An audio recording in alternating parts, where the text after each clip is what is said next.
Dans un peu plus de 24 heures, le monde entier découvrira la cérémonie d'ouverture des Jeux Olympiques. Et nous en parlons avec notre invité Thierry Vildary. Bonjour, merci d'être avec nous. Bonjour. Vous êtes journaliste au service des sports de France Télévisions, journaliste d'investigation. Vous avez coécrit avec Jean-François Laville et Sébastien Chesboeuf, un ancien membre du comité d'organisation des Jeux Olympiques, la face cachée des JO. Alors je le disais, demain, ça y est, c'est le grand jour. La cérémonie d'ouverture des Jeux Olympiques va débuter. Ce sera à partir de 19h30 heure française. Vous évoquez dans votre livre toutes les questions qui se sont posées et qui se posent encore autour de la sécurité de cette cérémonie. Est-ce que nous sommes en capacité d'assurer la sécurité d'un tel événement sur la Seine, sécuriser les quais de Seine sur 6 km de défilé pour plusieurs centaines de milliers de spectateurs présents dans un périmètre ouvert? À Gimoisin, vous en pensez quoi? Je pense que tous les moyens, en tout cas, que la France peut mettre en œuvre ont été déployés et sont nécessaires pour sécuriser un espace qui... Parce qu'on dit souvent que c'est une première, qu'on n'a jamais organisé une cérémonie en dehors du stade sur une telle distance, mais on n'a jamais sécurisé non plus un périmètre comme ça sur l'eau, ce qui est encore plus difficile. Alors on espère bien sûr que ça va bien se passer et on ne voulait pas être des oiseaux de mauvais augure dans le livre. On a simplement pointé 2 ou 3 exemples de difficultés parmi des dizaines de difficultés. Ce qui est compliqué, c'est qu'en fait, c'est une énorme organisation, c'est un énorme système de sécurité qui peut être remis en cause, et ça, les spécialistes en sont conscients, à tout moment par un petit événement, par une initiative personnelle ou par 2-3 petits événements coordonnés. Et c'est ça qui est compliqué. En plus, on est focalisé sur la Seine, le périmètre, les berges, le périmètre autour, mais il y a en fait pratiquement toute l'Île-de-France à sécuriser parce que tous les accès de transport public doivent être également sécurisés partout où il peut y avoir des attroupements, où ça peut avoir un impact sur la cérémonie en fait. Alors dès le début, la tenue de la cérémonie sur la Seine a fait débat puisque Guy Drut a refusé même de participer au vote, c'était en 2021. Pourquoi, malgré tout, malgré toutes les problématiques que pose cette cérémonie, il a été décidé qu'elle aurait lieu de toute façon sur la Seine et que c'était comme ça? Qu'est-ce que vous avez découvert justement au fur et à mesure de votre enquête et de votre livre? D'abord, la première chose qu'on a découvert, enfin moi je suis un petit peu comme tout le monde, quand j'ai entendu l'idée d'une cérémonie sur la Seine, on a tout de suite des images qu'on se projette nous-mêmes. Oui, et puis on a les yeux qui pétillent, qui brillent, parce qu'on se dit, c'est incroyable. C'est fantastique, etc. Quand j'ai appris ensuite, ça c'était mon impression personnelle, je me dis ça va être fantastique. Grandiose. Voilà, et puis ensuite quand j'ai appris qu'en fait cette annonce a été faite sans aucune espèce d'étude, d'une quelconque sorte, ni des coûts, ni de la sécurité, ni de la faisabilité, ni même des quais pour savoir où ça pouvait résister, et qu'ensuite j'ai découvert qu'on annonçait des jauges de 600 000, de 1 million, oui, de 600 000. 1 million. Alors là, on est passé à 300 000 environ. Voilà. Pendant plus d'1 an et demi, on a entendu Tony Estanguet nous dire formidable, 600 000 personnes. En fait, personne au comité d'organisation n'avait la moindre idée de combien on pouvait loger de personnes sur le bord de la Seine. Ça nous a fortement inquiétés. Donc, on pense que ça peut se faire. On espère que ça va bien se passer.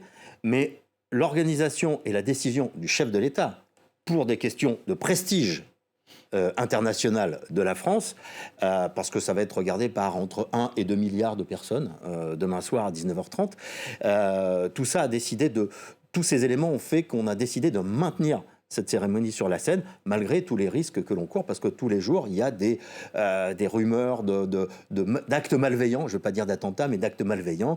Il y a des gens qui sont arrêtés, etc. Donc, on est dans un pays et dans une période à risque. Donc, c'est la balance entre les deux. Oui, puis il ne faut pas oublier que c'est une cérémonie qui va être à ciel ouvert, donc il peut y avoir des attaques par le ciel. Vous évoquez aussi les risques des gradins, parce qu'on se pose aussi cette question. Est-ce que les quais de Seine sont capables d'accueillir autant de personnes et de supporter de tel poids? C'est vrai que c'est pas le genre de question que les Français ont dû se poser quand on leur a dit que la cérémonie allait avoir lieu sur la Seine. Alors, d'abord, les gradins, je pense que c'est réglé, enfin en tout cas j'espère, mais je sais qu'il y a eu des études réalisées après, et non pas avant, ce qui a permis d'avoir une idée de combien on peut loger effectivement de personnes et où on peut les mettre déjà. Et ensuite, oui, alors... On sait que ça va être hyper sécurisé. On va être dans un périmètre, il y aura environ un membre des forces de l'ordre pour plus ou moins entre 5 et 10 personnes. dans Paris. Il va falloir arriver très tôt aussi. C'est un taux absolument exceptionnel, plus la sécurité privée. C'est vrai qu'on demande à certaines personnes, à certains invités du grand public d'arriver vers 14h. Alors que la cérémonie est à 19h. Alors que la cérémonie est à 19h. On sait qu'on va être, pour le grand public, très en retrait des quais hauts, c'est-à-dire derrière des barrières. Donc, on va avoir une visibilité, on va dire, assez limitée à certains endroits. Et il y aura des écrans. Donc, je pense que ça permettra d'avoir, disons, de participer à l'ambiance, plus que de voir réellement comme un VIP la cérémonie. Voilà, ce sont des éléments qu'on pense connaître maintenant. Alors, vous parliez du coût de cette cérémonie. Elle va coûter extrêmement cher. On ne connaît pas le coût exact. Par contre, selon les spécialistes, on estime ça entre 350 millions et 500 millions d'euros. À titre d'exemple, si on compare avec Londres en 2012, c'était 34,5 millions d'euros. L'écart est énorme. Oui, alors, forcément, vous êtes en extérieur. Donc, les chiffres qui sont sortis pour l'instant, qui ont été publiés dans le Canard enchaîné il y a quelques jours, les chiffres officiels pour l'instant, c'était 132 millions d'euros. Voilà. Donc, si LVMH, par exemple, qui est le dernier sponsor à avoir signé pour 150 millions d'euros, n'avait pas signé, on ne sait pas exactement comment Paris 2024 aurait financé cette cérémonie. C'est d'ailleurs un élément essentiel du maintien de la cérémonie. Ensuite, il faut additionner les coûts de sécurité assumés par l'État sur des années. Ça, on a du mal à l'estimer. Peut-être qu'on aura, quand la Cour des comptes va repasser à la rentrée, qu'on aura une estimation précise du coût total global de cette cérémonie. En tout cas, les jeux sobres, on nous promettait des jeux spectaculaires, c'est probablement ce qu'on va avoir demain soir. Les jeux sobres, c'est pas tout à fait le cas. Et des jeux qui vont inspirer les jeux suivants, on ne sait pas qui va pouvoir reproduire en extérieur et qui va même prendre le risque de tenter une telle cérémonie en extérieur. Il y a toujours un écart, c'est un peu ce qu'on pointe dans le livre, entre d'un côté une communication extrêmement positive, rassurante, et puis qui mêle des slogans un peu contradictoires, et puis la réalité. Ce qu'on découvre aussi dans votre livre, c'est que finalement, c'est quand même un casse-tête à chaque fois d'organiser des Jeux Olympiques. Oui, tout le temps. Bon, ça, on ne voulait pas être trop catastrophiste et rester factuel. On aime les Jeux, on est favorable. Oui, c'est un bel événement sportif qui rassemble. C'est un événement sportif formidable, on va s'enthousiasmer, ça c'est vrai. Et il faut rappeler aussi que tous les Jeux sont un problème financier, de sécurité, de construction, d'aménagement, d'organisation. Sur la sécurité, on sait qu'on a eu Munich 72, mais à Séoul, en 88, il y avait d'énormes manifestations pour essayer de faire en sorte que le pays soit un peu plus démocratique. À Atlanta, en 96, on sait qu'il y a eu des problèmes. À Pékin, en 2008, il y avait des risques avec les Ouïghours. À Sochi, en 2014, il y avait également d'énormes risques. C'est des Jeux Olympiques d'hiver qui ont été organisés sous cloche. Les Jeux Olympiques, et puis à Londres, il y avait quand même aussi des menaces. Sochi en Russie, Sochi en Russie. Et puis, on sait que les Jeux Olympiques, c'est toujours un défi aussi à la sécurité du pays, à l'organisation du pays, parce que c'est une sorte de pot de miel pour les actes malveillants, quoi. Vous écrivez que cette cérémonie d'ouverture n'est plus une affaire d'organisateur, mais bien une affaire d'État. Expliquez-nous, vous l'évoquiez d'ailleurs précédemment. Oui. On va avoir 45 000 forces de l'ordre de déployer à partir de, surtout demain soir, 18 000 militaires en réserve. Il y a un peu plus de 25 000 membres de la sécurité privée. Donc, c'est bien un défi sécuritaire. Paris et une partie de l'Île-de-France vont être quand même sous cloche. On le voit pour ceux qui ont l'occasion de circuler, de visiter ou d'essayer de circuler dans Paris en ce moment. On est très rassurés parce qu'il y a des membres des forces de l'ordre partout. Donc oui, c'est un énorme défi. On espère que ce ne sera pas au détriment du reste du pays et que l'ensemble, même si les forces de l'ordre sont entièrement mobilisées, avec seulement un jour de repos tous les 7 jours, on espère que ce ne sera pas au détriment de la sécurité dans le reste du pays, parce que beaucoup de forces de l'ordre ont été prises sur l'ensemble des commissariats, gendarmerie, voilà, de l'ensemble de la France. On va évoquer également, on va regarder ce sujet sur les Jeux, puisque les Jeux, c'est aussi l'occasion pour beaucoup de Français et de touristes de profiter de bons moments. C'est une effervescence qui fait plaisir à voir et que vous allez découvrir avec Chloé Tissier. Ils ont délaissé la plage pour répondre à l'appel du sport. À Marseille, la fan zone se remplit avant le premier match de l'équipe de France de football. C'est quand même un sacré événement d'avoir ça ici dans le sud, on sait recevoir. Donc je pense qu'il y aura une ambiance chaleureuse. Cette famille a, elle, décidé de calquer ses vacances d'été sur le programme des Jeux. Quitte à venir voir un match de foot, autant profiter du soleil à Marseille plutôt que du gris de Paris. À Paris, justement, les supporters espagnols ont rapporté le soleil et donnent déjà de la voix. Tout est super bien organisé, ce sont des JO spéciaux car tous les stades sont au cœur de la ville. C'est génial. Dans ce camping en Gironde, quelques vacanciers ont abandonné cet après-midi la piscine pour le grand écran. Il sera installé ici pendant toute la durée des Jeux.